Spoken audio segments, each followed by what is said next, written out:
Καλά, θα τον θυμηθούμε στη συνέχεια. Λοιπόν, καλωσορίζουμε. Ο Θεός είναι μεγάλος. Άμα αρχίσει να μην θυμάται. Πρόβλημα, ειδικά με τη συγκυρία της σημερινής μέρας. Πώς σας είπαμε εσάς? Θα σου στείλω με Πού email. είμαι? Μελίνα Τέλειου είναι εδώ στο στούντιο. Λοιπόν, όμως Μελίνα, θα συζητήσουμε σήμερα για την νόσο του Αλτσχάιμερ.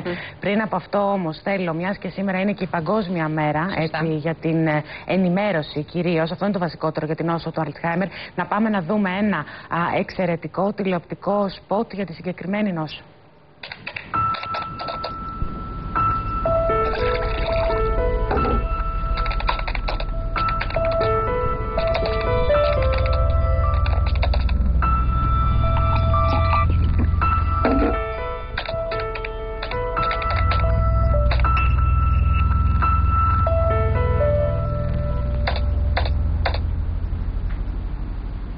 Το ότι ξεχνάτε δεν σημαίνει πως πάσχετε από άνοια. Ελέγξτε τη μνήμη σας τώρα στα εξειδικευμένα κέντρα. Δεν κοστίζει τίποτα περισσότερο παρά μόνο λίγο από το χρόνο σας. Λίγο από το χρόνο μας λοιπόν, βίντεο. Πολύ σημαντικό από το Στέλιο Μάινα.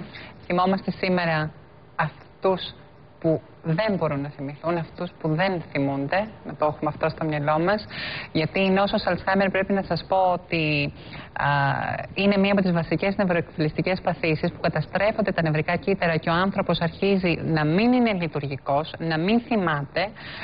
Θέλω να σας πω ότι κάθε 71 δευτερόλεπτα παρακαλώ ένας ακόμη άνθρωπος διαγιγνώσκεται με νόσο Αλτσχάιμερ. Στο σύνολο του παγκόσμιου πληθυσμού μιλάμε τώρα για 30 εκατομμύρια μέχρι σήμερα και υπολογίζεται ότι όσο θα περνάνε τα χρόνια, γιατί θα ζούμε περισσότερο, άρα πολύ μεγαλύτερο ποσοστό θα πάσχει από την νόσο Αλτσχάιμερ. Παιδιά, η συγκεκριμένη ασθένεια δεν χτυπά μόνο τον ασθενή. Χτυπά εξ ολοκλήρου την οικογένεια. Γιατί έχεις έναν άνθρωπο που τον βλέπεις να χάνει στην ουσία την αξιοπρέπειά του. Έτσι, που δεν μπορεί να αυτοεξυπηρετηθεί. Μέρα με τη μέρα αρχίζει και εκπίπτει κάθε λειτουργία του. Είναι μια πολύ άσχημη κατάσταση. Θέλω λοιπόν να σας πω ότι είχα την ευκαιρία να μιλήσω με έναν άνθρωπο ο οποίος τώρα μπαίνει σε αυτήν την νόσο, πρωτοδιαγνώστη τα πρώτα του συμπτώματα με την νόσο Αλτσχάιμερ. Ποια είναι, Μελίνα? Θα ακούσεις ευθύς αμέσως από το στόμα του και τον ευχαριστώ, τον κύριο Νίκο Κυριαζόπουλο, που δέχτηκε να μας μιλήσει στην κάμερα του live. Μου έγινε αισθητό προδιετίας περίπου, αλλά όσο περνούσε ο καιρός τόσο επίκνωναν κάτι συμπτώματα που δεν τα απέδιδα δεν τους έδιδα πάρα πολύ σημασία. Ξεχνούσα τα κλειδιά, ξεχνούσα που είχα αφήσει αντικείμενα προσωπικά διάφορα, το κινητό μου ας πούμε, τα κλειδιά όπως είπα. Το ξεχνούσα και ραντεβού και πρόσφατα τηλεφωνήματα, ονόματα ανθρώπων που μου είχαν συστηθεί. Έπρεπε να τους ρωτήσω 2 και 3. Ας το κρατήσουμε αυτό. Έπρεπε να ρωτήσει τους ανθρώπους 2 και 3 φορές ποιο είναι το όνομά τους, Κωνσταντίνα. Κόπηκε το γέλιο. Λοιπόν, γιατί είναι μια πολύ σοβαρή κατάσταση. Σε καμία των περιπτώσεων. Θέλω να σας πω ότι γνώρισα τον κύριο Κυριαζόπουλο, γιατί εκείνος παρακολούθησε ένα πρόγραμμα το οποίο για τους υπόλοιπους 8 μήνες στο θεραπευτήριο υγεία θα μπορούν όσοι ενδιαφέρονται, εκείνοι που ενδιαφέρονται να παρακολουθήσουν. Είναι μια ηλεκτρονική πλατφόρμα. Δεν ξέρω, μπορούμε να δείξουμε και πλάνα το ότι κάνουν ασκήσεις νοητικής ενδυνάμωσης αυτοί οι άνθρωποι. Δηλαδή έχουν φωτογραφίες μπροστά τους. Εδώ βλέπουμε αυτή τη στιγμή πίσω ότι έχουν φωτογραφίες και κάνουν το puzzle της φωτογραφίας. Θα σας πω ότι επειδή δοκίμασα να το κάνω, δεν είναι μια εύκολη άσκηση, ωστόσο είναι μια πολύ ενδιαφέρουσα πρακτική για τους ανθρώπους με τα πρώτα συμπτώματα της νόσου Αλτσχάιμερ. Το οποίο, Μελίνα, στην ουσία βάζει σε εγρήγορση τον ανθρώπινο οργανισμό και τον εγκέφαλο. Βεβαίως, αρχίζει και κάνει καινούργια δίκτυα.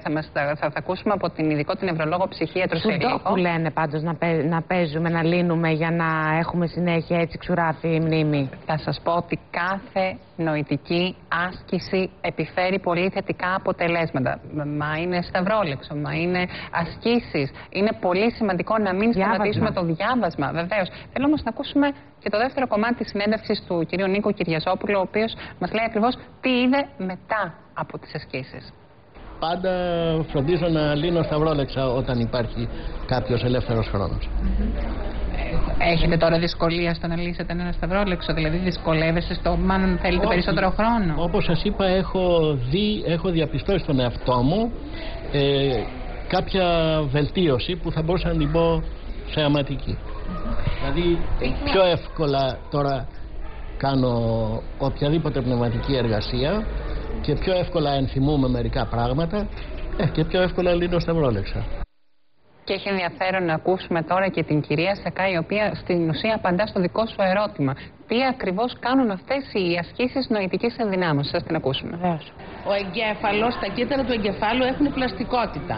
Όταν έχουν ερεθίσματα από το περιβάλλον, και τα καλύτερα ερεθίσματα σε αυτή την περίπτωση είναι τα νοητικά, οι νοητικές ασκήσεις, τότε γίνονται καινούριες συνδέσεις ανάμεσα στους νευρώνες του εγκεφάλου και μάλιστα υπάρχουν και μελέτες που δείχνουν ότι γίνονται και καινούρια κύτταρα. Λοιπόν, έχει επίσης σημασία, κλείνοντας, να σας πω ότι για τους υπόλοιπους 8 μήνες, εκείνοι που ενδιαφέρονται να επικοινωνούν με το Ιατρείο Μνήμης του Θεραπευτηρίου Υγεία, να κάνουν αυτές τις ασκήσεις εντελώς δωρεάν. Μελίνα Τσέλιου, σε ευχαριστούμε πολύ. Θα τα πούμε και πάλι αύριο. Και εμείς